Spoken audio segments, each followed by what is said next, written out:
पहली योजना है आदर्श ग्राम योजना। तो इस योजना में विशेष रूप से प्रकाश डाला गया है गांव के निर्माण और विकास के लिए, जिसका मेन टारगेट है ग्रामीण इलाकों में विकास करना। तो इस प्रोग्राम का शुभारंभ भारत के प्रधानमंत्री मिस्टर नरेंद्र मोदी जी ने जयप्रकाश नारायण के जन्मदिन यानी 11 अक्टूबर 2014 को स्टार्ट किया। आदर्श ग्राम योजना।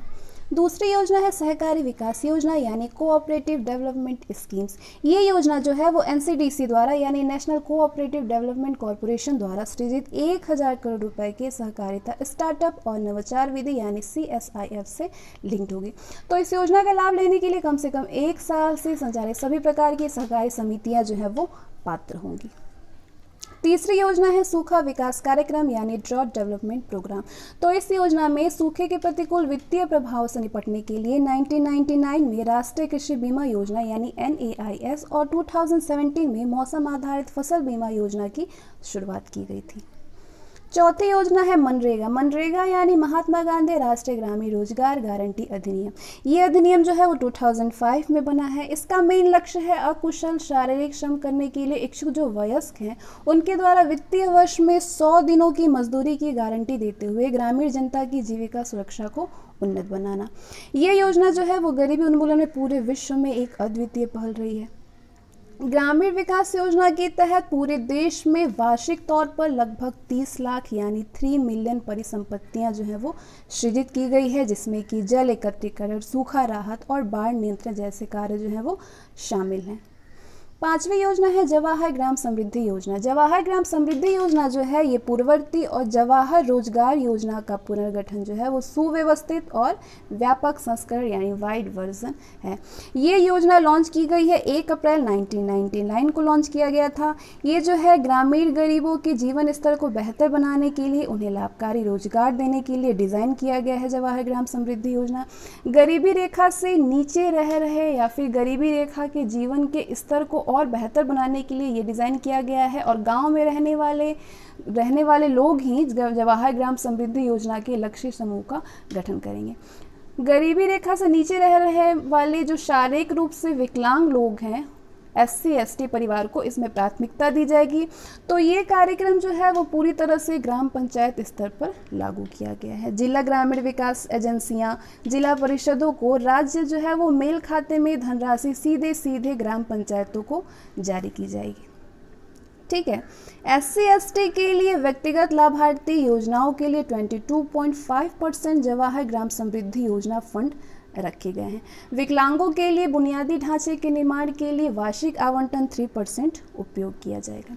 तो स्टेट गवर्नमेंट ने जवाहर ग्राम समृद्धि योजना के तहत मजदूरी तय करेगी। कौन? State government. ग्राम पंचायतों के पास ग्राम सभा की स्वीकृति से 50,000 रुपये तक की योजनाओं को निष्पादित करने की शक्ति होगी। हालांकि ग्राम सभा की स्वीकृति लेने के बाद 50,000 से अधिक की लागत वाली योजनाओं के लिए ग्राम पंचायत उपयुक्त प्राधिकारियों की तकनीकी या प्रशासनिक स्वीकृति प्राप्त करेगी। ठीक है। तो 1 वर्ष में प्रशासनिक व्यय या फिर कोई अचानक से हो जाने वाली घटना पर और तकनीकी सूचना लेने के लिए ग्राम पंचायतों को 7,500 यानी 7.5% धनराशि खर्च करने की अनुमति होती है। 15% धन संपत्ति जो है वो रख रखाव पर खर्च किया जा सकता है। ठीक है। छठवीं योजना है अन्नपूर्णा योजना। अन्नपूर्णा योजना का उद्देश्य है गरीबी रेखा से नीचे रह रहे वरिष्ठ नागरिक जिन्हें की कोई भी पेंशन नहीं मिल पा रही है, उन्हें अन्न सुरक्षा प्रदान करना। तो इसमें पात्रता किसकी किसकी होगी? तो 65 वर्ष से अधिक आयु बेसहारा लोग जिनकी आय का कोई भी साधन न हो और वो BPL यानी गरीबी रेखा से नीचे परिवार से रिलेटेड हो, वो राज्य और केंद्र सरकार से पेंशन धारक न हो उनके लिए।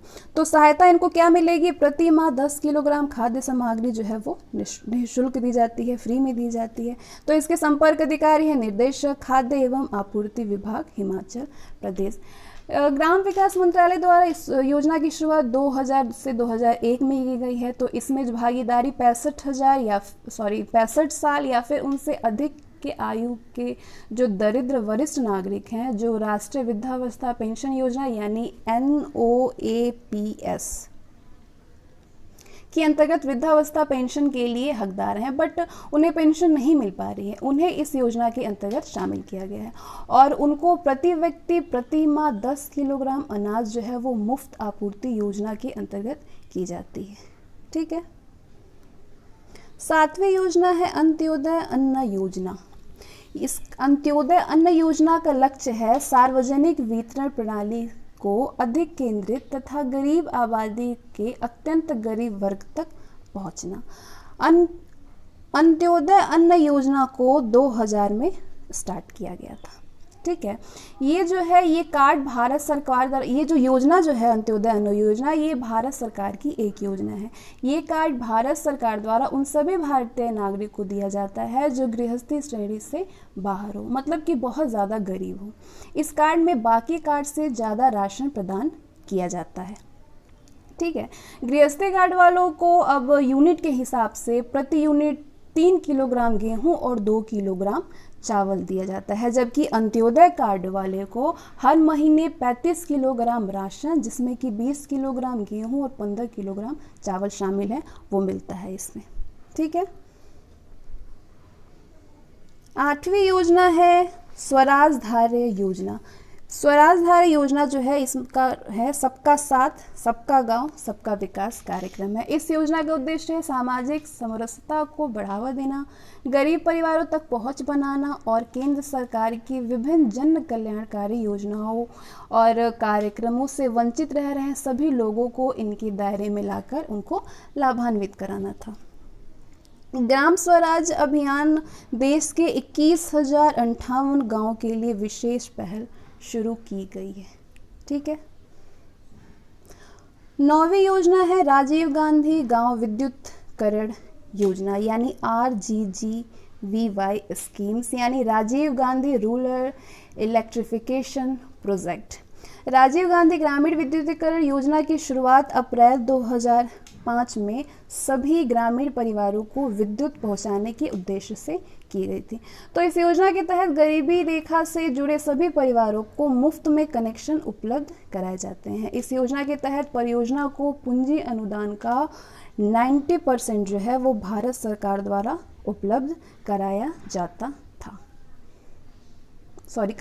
है। 90% भारत सरकार द्वारा उपलब्ध कराया जाता है। 10वीं योजना है कस्तूरबा गांधी योजना। कस्तूरबा गांधी स्कीम जो है ये योजना का शुभारंभ 2006 से 2007 में किया गया है। केंद्र सरकार ने सर्व शिक्षा अभियान को बढ़ावा देने के लिए कस्तूरबा गांधी बालिका विद्यालय योजना के निर्देशन में देश भर में 750 विद्यालय खोलने का प्रावधान किया है। तो इस योजना का शुभारंभ जो है वो 2006 और 2007 में किया गया है। ठीक है। 11वीं योजना है कस्तूरबा गांधी शिक्षा योजना, कस्तूरबा गांधी एजुकेशन स्कीम।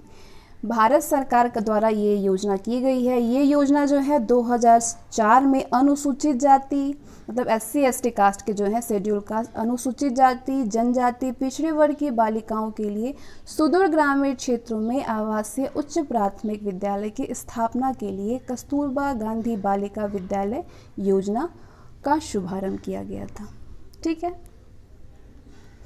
12वीं योजना है मिड डे मील, यानी मिड डे मील स्कीम्स, यानी इसको बोलते हैं मध्याह्न भोजन योजना। ये भारत सरकार की एक योजना है जिसके अंतर्गत पूरे देश में प्राथमिक और लघु माध्यमिक विद्यालयों के छात्रों को दोपहर में भोजन जो है वो मुफ्त में किया जाता है। इसमें क्या है कि बच्चों में पौष्टिक स्तर में सुधार करने के उद्देश्य से ये 15 अगस्त 1995 को शुरू किया गया है मिड डे मील। ठीक है, मिड डे मील। अधिकतर बच्चे जो हैं वो खाली पेट स्कूल पहुंच जाते हैं, जो कि बच्चे स्कूल आने से पहले भोजन करते हैं। उन्हें भी दोपहर तक में भूख लग जाती है और वे अपना ध्यान जो है वो पढ़ाई में नहीं लगा पाते हैं। मध्याह्न भोजन में बच्चों के लिए पूरक पोषण के स्रोत और उनके स्वास्थ्य विकास के रूप में भी कार्य कर सकता है। ठीक है, तो ये कार्यक्रम जो है ये सरकार गरीब। 13वीं योजना है राष्ट्रीय ग्रामीण आजीविका मिशन, यानी NRLM, यानी नेशनल रूरल लाइवलीहुड मिशन।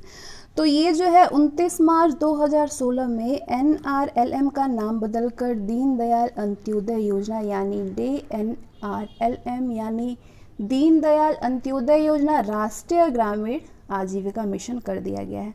तो ये कार्यक्रम जो है, ये कार्यक्रम सरकार गरीब विशेष रूप से महिलाओं हेतु संस्थानों के निर्माण और वित्तीय सेवाओं और आजीविका सेवाओं से इन्हें जोड़ने का प्रमुख कार्यक्रम है। ठीक है। चौथी योजना है इंदिरा आवास योजना। इंदिरा आवास योजना जो है ये जारी किया गया था सितंबर 2016 में। इंदिरा आवास योजना का नाम जो है बदलकर प्रधानमंत्री आवास योजना कर दिया गया है। ठीक है। इसका उद्देश्य जो है वो कमजोर वर्गों को सस्ते घर प्रदान करना है। बीपीएल परिवारों को मिलने वाली आर्थिक मदद को 45,000 रुपये से बढ़ाकर 70,000 रुपये कर दिया गया है। ठीक है। 25 जून 2015 को शुरू की गई प्रधानमंत्री आवास योजना ने 75वें जो स्वतंत्रता दिवस होगा उसका जश्न मनाने से पहले 31 मार्च 2022 तक शहर के निम्न वर्ग के लिए 2 करोड़ घर बनाने का उद्देश्य रखा गया है। 31 मार्च 2022 में सरकार द्वारा प्रधानमंत्री आवास योजना लिस्ट 2019 व 2018। तो सरकार जो है वो रियल एस्टेट बिल्डरों के सहयोग से चुनिंदा शहरों में इको फ्रेंडली तरीके से सस्ते पक्के मकानों का निर्माण करने की कोशिश कर रही है। तो इस प्रमुख प्रोग्राम के अंतर्गत CLSS यानी क्रेडिट लिंक्ड सब्सिडी स्कीम मौजूद घरों के निर्माण, खरीद या नवीनीकरण के लिए होम लोन पर ब्याज सब्सिडी देती है। ठीक है। प्रधानमंत्री आवास योजना जो है इसका जो 2019 और 18 लिस्ट है, इसमें प्रधानमंत्री आवास योजना के लिए अप्लाई करने के बाद आपको प्रधानमंत्री आवास योजना लिस्ट 2018-19 में अपना जो नाम है वो चेक करने के लिए एक एप्लीकेशन रेफरेंस नंबर प्राप्त होगा। इस लिस्ट में उन व्यक्तियों के नाम हैं जिनकी एप्लीकेशन स्वीकार कर दी गई है। ठीक है। प्रधानमंत्री आवास योजना लिस्ट 2019 और 18। 15वीं योजना है प्रधानमंत्री ग्राम सड़क योजना PMGGSY। ठीक है।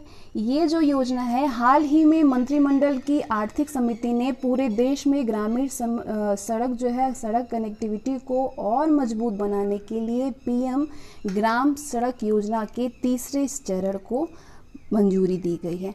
PM सड़क योजना केंद्र प्रायोजित है जिससे कि लागू करने की जिम्मेदारी ग्रामीण विकास मंत्रालय और राज्य सरकारों को दी गई है। देश भर में सड़कों का जो नेटवर्क है वो स्थापित कर के जो रिहायशी क्षेत्रों को, ग्रामीण कृषि बाजारों को, उच्च माध्यमिक विद्यालय जो है माध्यमिक विद्यालय, अस्पतालों को ग्रामीण क्षेत्रों की प्रमुख संपर्क सड़कों से जोड़ा जाएगा इसमें। ठीक है। 1,25,000 किलोमीटर लंबी सड़क बनाने की योजना है जिसकी अनुमानित लागत लगभग 80,250 करोड़ रुपए है। मतलब अनुमानित की गई है कि इतना लगेगा। तो ये 15 स्कीम थी जो ग्राम विकास के लिए केंद्र सरकार की योजनाएं थी। तो आई होप आप लोगों को समझ में आया होगा और कुछ डेटाज जो हैं वो आप नोट डाउन कर सकते हैं। इससे आपको फैक्ट वाले क्वेश्चन में काफ़ी ज़्यादा हेल्प मिलेगी। सो मिलते हैं नेक्स्ट वीडियो में।